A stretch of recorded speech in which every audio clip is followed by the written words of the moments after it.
Hey, it's Smikey here again, and today we will be taking a look at my tow haul button, why it's not working. This is on my 2002 GMC 2500 HD with the 6.6 liter diesel. It's got the Allison transmission in it. So this basically will lock out a higher gear, or lock out your overdrive, or lock out your torque converter from engaging. It's pretty simple. There's just two wires coming up here to the switch and then back down. I think the weak point is going to be right down here where the wires bend up and down for the shifter. So I'm going to get these covers off and we will take a look. Now these covers have already been off by someone else, and that one's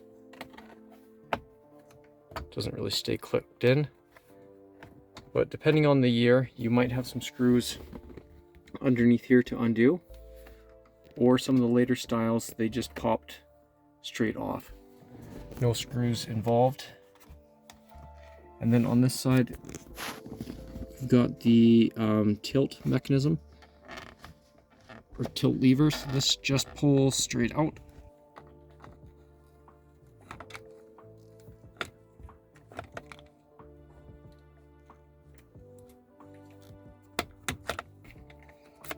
And then it's out. The upper and lower cover just pull apart on this model and just pull off.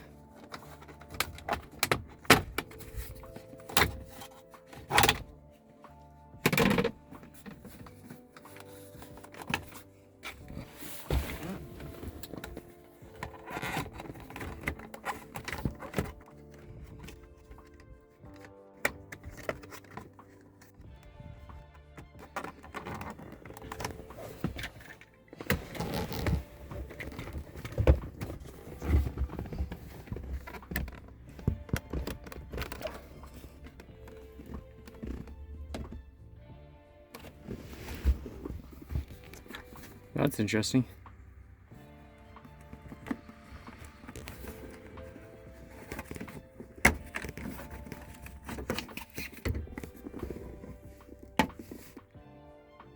Well, it's broken right there.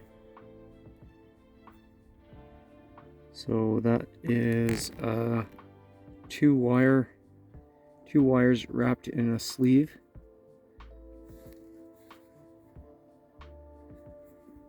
So what I'm going to do is get a little more length here, I think, first of all. And then I'm going to try and either solder these together and put some heat shrink over top of them individually, or if I need to, I'll have to try and extend this wire out, because that's right in the spot where the shifter cable always moves. So that's going to be the weak point. So if we put a solder joint in there, making it stiffer, it's just going to break on either side of the solder joint. So we're going to have to either get more wire up here by pulling more wire from behind, or maybe cut it up here and splice in a new piece of wire down to there. So we've got a fresh section of wire right where it's going to be bending. I'm gonna get underneath and see if I can get a little more wire up. So an update, I guess, is this wire actually goes right in here, and the wire goes right there. So that's exactly where it's bending. As for more wire coming back here, I undid this. It doesn't really feel like I can pull more wire through. So I think the best plan of attack here is to splice in down here, splice in up here, just give a little bit bigger of a loop of extra wire. If you try running underneath here, that's where your tilt goes, so it could get pinched down there, so I don't think that's a good option. This is the wire that I have available to me. So I've got a piece of this, which is probably what I'll end up using, and then throw some heat shrink over top and just splice it in we'll pretty much use everything up here until where it starts separating. And then throw a piece of heat shrink over top, and I think I should be good there.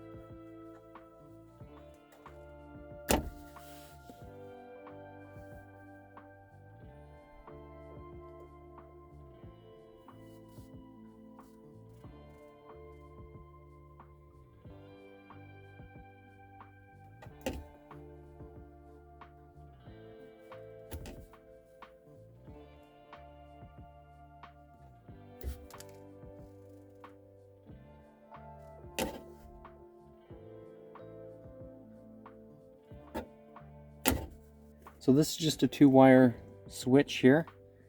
It doesn't matter which way you have the wires going. But what I need to make sure when I'm repairing this is that these 2 wires or the repair sections don't touch. So I'm going to slide some heat shrink over top of the wires before I solder them and get it routed how I want it to be. So I'm going to get this top section here done first, I think.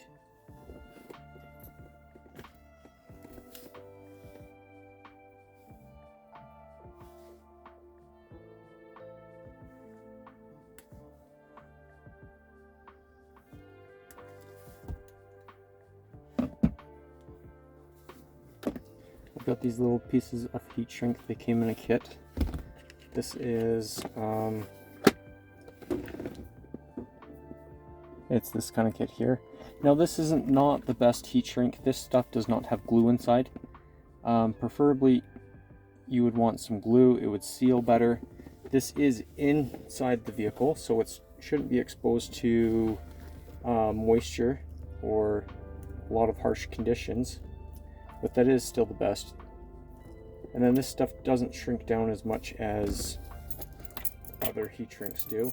Sometimes you can get a 4:1, and I think this is just a 2:1 ratio, so not the best, but it'll work. We're just going to get these trimmed down, the little pieces here of heat shrink.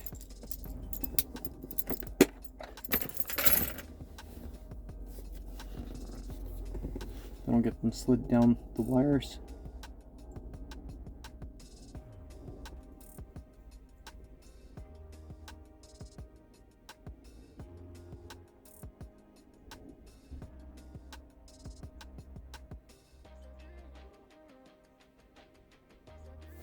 Okay, that'll work. I'll get my soldering iron.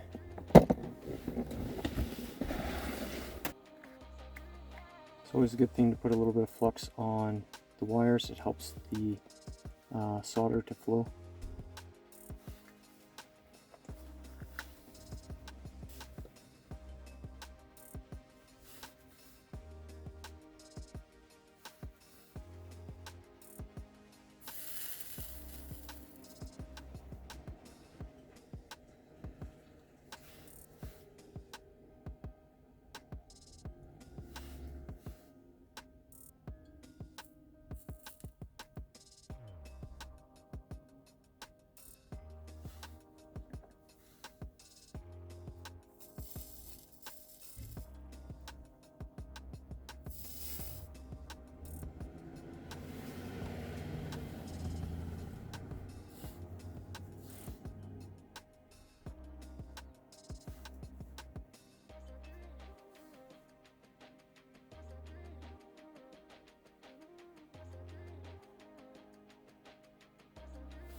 Didn't quite work out as well as I wanted, so I'm going to try that one again.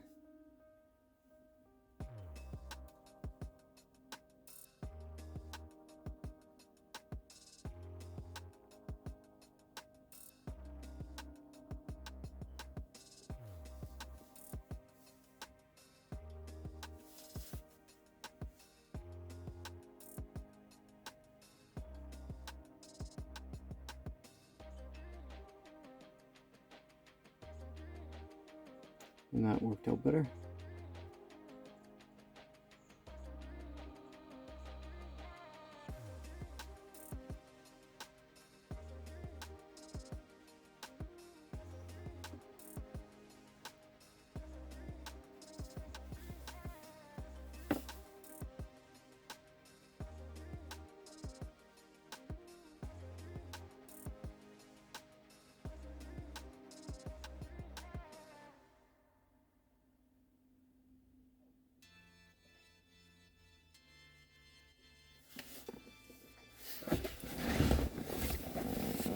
So now, as you can probably see, the heat shrink has started to collapse down here. It's not the best, but we can hopefully fix this.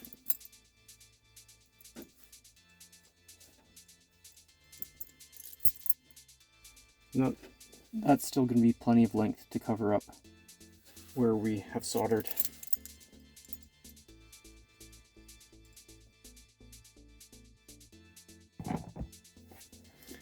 That's good enough for the top section there.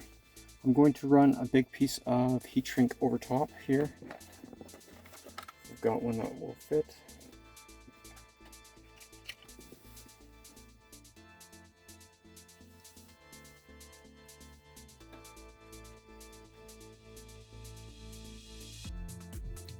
Something like that.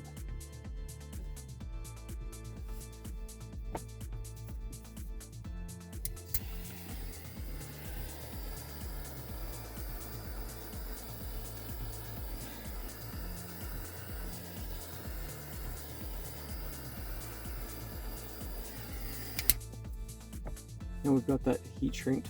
I'm going to slip it back through this bracket where it needs to go.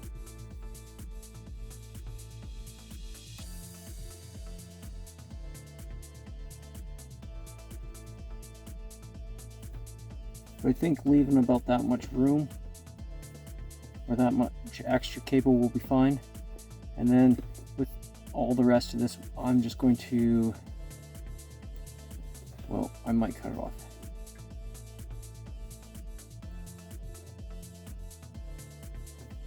Maybe about there.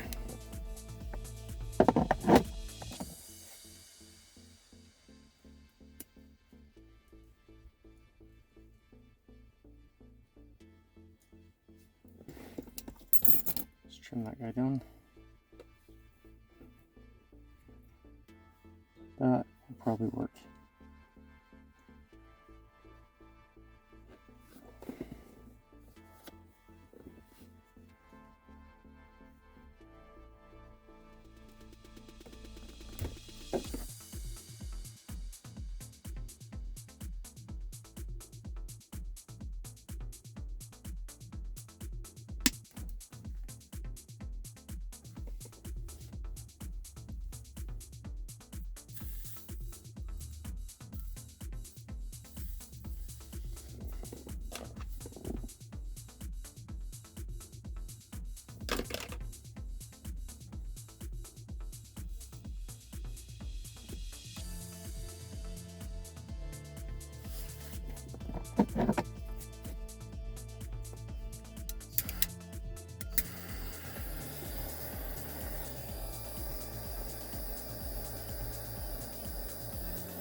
I think it's more important that I overlap these two heat shrinks up there.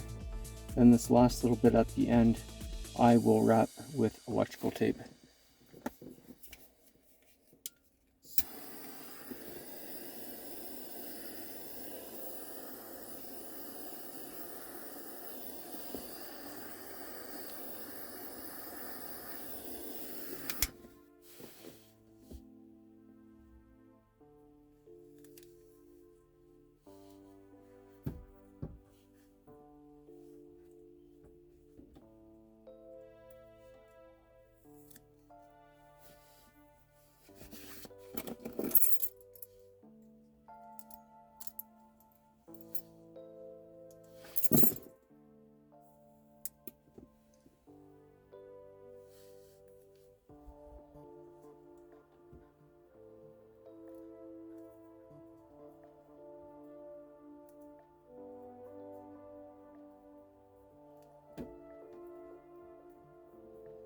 There. And that's done. We'll click this back into here. We'll pull that loom, or that, it's not loom, sorry, the heat shrink and wire back up. So now that can move, this can move here. So that should be a good solid repair for a few years. And by a few years, I mean, that should be a good solid repair for like 10 years. All right, let's test it now.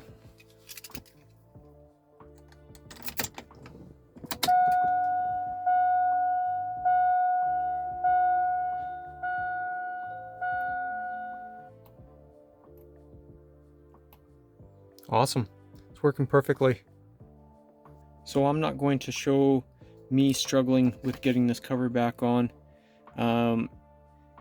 If you need help, I can always reply down in the comment section. To get this tilt lever back on, you just slide that back in and it clicks back into place.